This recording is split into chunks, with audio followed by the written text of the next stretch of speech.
Welcome back, everybody, to way number 23. Way number 23 is B'tov Lev, with a good heart. So we know in the Shema that we recite thrice daily, we say, V'ahavta et Hashem Elokecha b'chol levavecha, u'v'chol nafshecha, u'v'chol ma'odecha. We say you should love God with all of your hearts. What is all of your hearts? Our sages tell us this refers to the two temptations we have inside us. The temptation to do good, the Yetzer Tov, the desire to do good, and the Yetzer Hara, the desire pushing us to do bad. So we know that we have these two forces, these two hearts that are battling it out constantly for our time, for our attention, for our action. And we need to choose the good heart. You want to use your time effectively, but you feel like procrastinating. You want to eat healthy versus you feel like eating chocolate cake. You want wisdom, but you feel like watching TV. You know, the famous verse in Deuteronomy, V'yadata hayom v'ashivota levavecha, and you shall know, have knowledge, and that should return your heart. It should bring your heart back. Meaning we need to use that knowledge, the solid understanding of what's right and what's wrong, prioritizing. We need to remind ourselves daily about how we want to be good. Don't get caught up with life. Career is great, but career should not take us off our goal and our mission of the things we need to accomplish. We need to be conscious. We need to be conscious of our battle between our wants, our desires, and our temptations. As soon as we have clear what is our wants, our desires, and temptations, then we can have a very clear battle plan of how we overcome them. But we have to at least identify things. You know, the world we're living in has a facade. You ever see a beautiful BMW? You know what that BMW is made of? It's made of some piece of scrap metal that they soldered together. And then after they did all of that, and there's wires going everywhere. After they did all of that, they put a nice sheet of metal with many different contours and you know, a nice design. And then they painted it beautifully and gave it a glaze covering on top. And now it looks so beautiful. But the truth is, what is it? It's a bunch of twisted metal inside. You look at a wall, like, wow, this is a beautiful wall. But the truth is, you have wires in that wall. You have a sheetrock, but it's just painted over so beautifully, so you don't even notice it. What's really going on behind?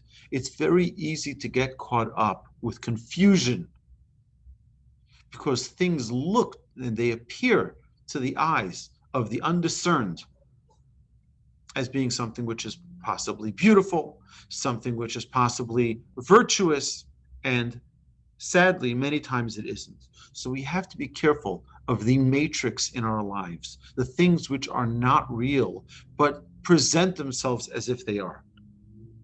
There's a lot of fake going on around us, and don't get caught up in that, is the warning of our Mishnah. This Mishnah is warning us not to get caught up in that.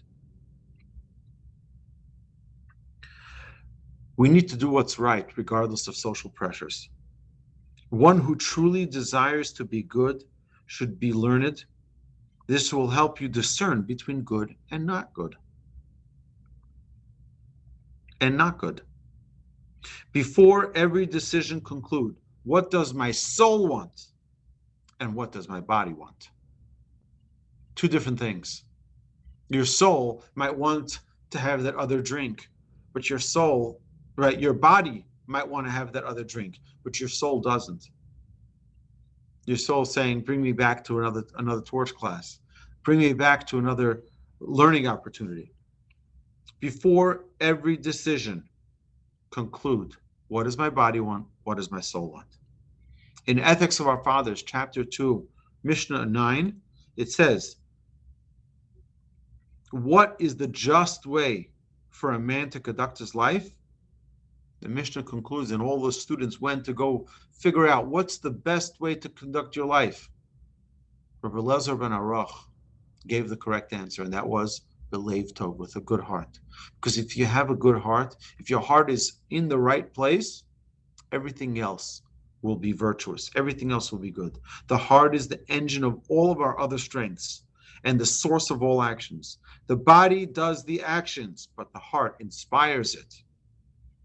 The commentaries, the Tosfot Yontef on that Mishnah says, good to have one perfect trait, which will energize all of the other traits. We all have one trait in which we're dominating in. We need to take that dominating trait and have it influence all of our other negative traits.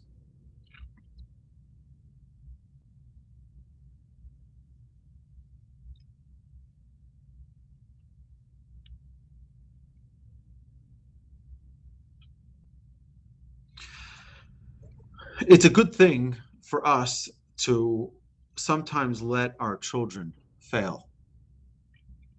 Many times, parents protect their children, they're helicopter parents, and they don't let their child fail. And the result of that is that the child never feels like he has to push himself further, push himself to excel, because he'll get the trophy anyway. I remember my son once went to a soccer league, and once they were done the season, it was the last game of the season, it was like the World Series sort of the soccer, World Cup, and my son's team sadly lost. Okay, get in the car. I'm so sorry. You guys did a great job. Great season. Okay, let's go in the car. We're going to go home. And the coach says, no. We're giving out trophies. I'm like, giving out trophies? They lost. He said, yeah, but we don't want them to feel bad. I'm like, that's it. No more going to this league ever again, because I want my child to experience what it means to lose, for it to hurt, so that in the future, he'll fight harder so that he not feel that pain again. But if I cover it up and he's never going to feel that pain, he'll never fight to push himself forward and to propel himself to victory in the future. We are our actions. Look at the actions that someone does and you'll see who they are. One of the blessings, one of the prayers that we recite from King David every Shabbos multiple times. We're asking God, you're going to keep us busy, right? Keep us busy with good things. God forbid it shouldn't be with illness. God forbid it shouldn't be with tragedy. It should only be tov v'chesed. It should be good and kindness. We should fill our lives constantly with good deeds. There's a mitzvah to emulate God. This is our true innermost desire. We all want to be godly. So let's do that. We need to ask ourselves, which is more important, money or happiness? What's more important? And every person needs to ask that question. If money is more happy, you got big problems. Big problems. If happiness is, you've also got problems, because you have to now pursue the happiness. We see people all the time pursuing money as if it's the most important thing in life. And then they have the money, and then what? And then they're not happy. Happiness is what people are always looking for. Happiness is the most desired pleasure on earth. Everyone is searching for happiness. The only way to attain true happiness is when our heart is in the right place. Get in touch with the conflict by asking two simple questions. What do I want to do versus what do I feel like doing? What you want to do is usually the right thing, whereas what you feel like doing is usually the easy way out or the more comfortable choice. The alarm clock goes off in the morning. You want to go back to bed and start you want to get out of bed and start your day, but you feel like hitting the snooze button and sleeping late. It's a tug of war. Getting out of bed becomes a real moral dilemma. What do you want out of life? Having our heart in the right place, having a leiv tov, is the key number 23 to maximizing life. Thank you so much. Any questions?